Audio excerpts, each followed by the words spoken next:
नमस्कार दोस्तों, कैसे हैं आप सब। मैं हाजिर हूँ आपके सामने फिर एक नए टॉपिक पर बात करने के लिए। जब बच्चा जन्म लेता है तो यह समय माँ बाप के लिए बेहद ख़ास होता है।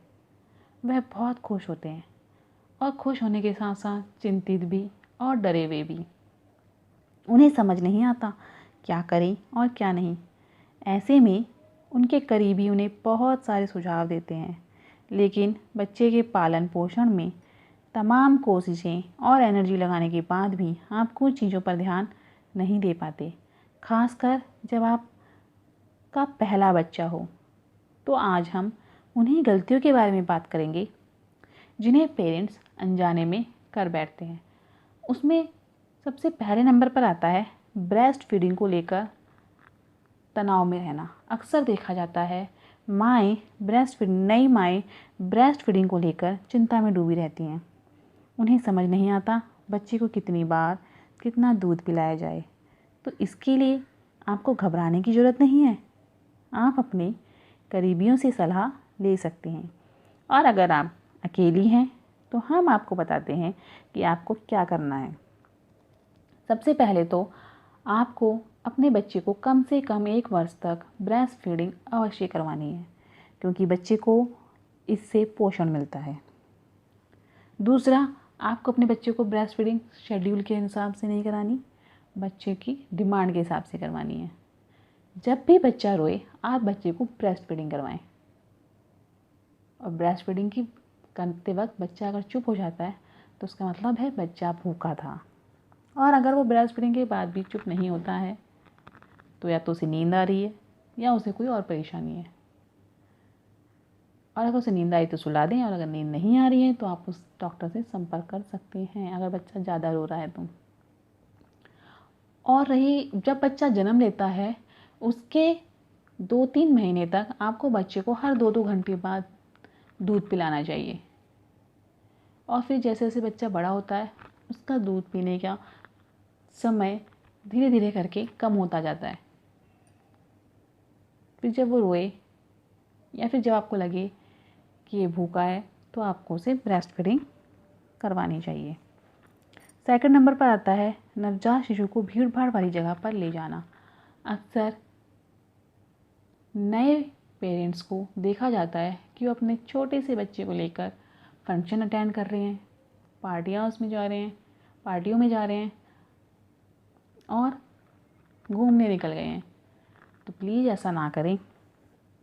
नवजात शिशु की इम्यूनिटी कमज़ोर होती है क्योंकि अभी वह विकसित हो रहा होता है, और ऐसे में भीड़ भाड़ वाली जगहों पर बच्चा बहुत सारे अनजाने वायरस और बैक्टीरिया के संपर्क में आ सकता है जो उसे बीमार बना सकते हैं।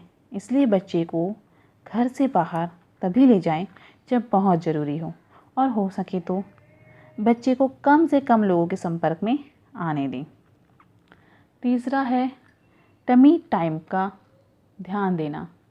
अक्सर माएँ इस एक्टिविटी को भूल जाती हैं, या तो बहुत से पेरेंट्स को इस एक्टिविटी के बारे में पता ही नहीं होता। ये एक्टिविटी बच्चे के लिए बहुत ज़रूरी है, जिसमें बच्चे को पेट के बल लेटाते हैं और सिर को ऊपर की ओर रखते हैं। यह उसकी गर्दन और कंधों की मसल्स को मजबूत करता है। आप अपने बच्चे को यह एक्टिविटी 1 से 2 मिनट तक करवा सकते हैं, और धीरे धीरे इसे बढ़ाकर 15 से 20 मिनट तक कर सकते हैं। यह एक्टिविटी बच्चे के संपूर्ण विकास में मदद करती है। चौथे नंबर पर आता है बच्चे के रोने पर घबराना। अक्सर देखा जाता है कि नए माता पिता बच्चे के रोने पर घबरा जाते हैं। बच्चे के आसपास अपनी बात बताने का बच्चे के पास अपनी बात बताने का सिर्फ एकमात्र साधन होता है, वह है रोना। तो जब उसे भूख लगती है तो वह रोता है, जब उसे सोना है तो वह रोता है, जब उसे कोई चीज़ चाहिए तो वो रहता है, उसे बुखार आ रहा है तो वह रहता है, और अगर वह ठीक महसूस नहीं कर रहा तो भी वह रोता ही है। ऐसी स्थिति में नए माता पिता के लिए यह ज़रूरी है कि वह समस्या की ओर ध्यान दें, वह भी बिना पैनिक हुए। और सबसे पहले उसे ब्रेस्ट फीडिंग करवाएं। अगर वह उसके बाद भी रोता है और बहुत देर तक चुप नहीं होता तो डॉक्टर से संपर्क करें। तो लास्ट में मैं यही कहूँगी कि नए पेरेंट्स को बच्चे की छोटी छोटी बातों पे पैनिक नहीं होना चाहिए, समझदारी और संयम से काम लेना चाहिए। अपने बच्चे की केयर समझदारी के साथ कीजिए। मैं यह टॉपिक यहीं पे समाप्त करती हूँ, आपसे विदा लेती हूँ। अगले वीडियो में फिर मिलेंगे एक नए टॉपिक के साथ। तब तक के लिए धन्यवाद। लाइक और शेयर करना ना भूलें।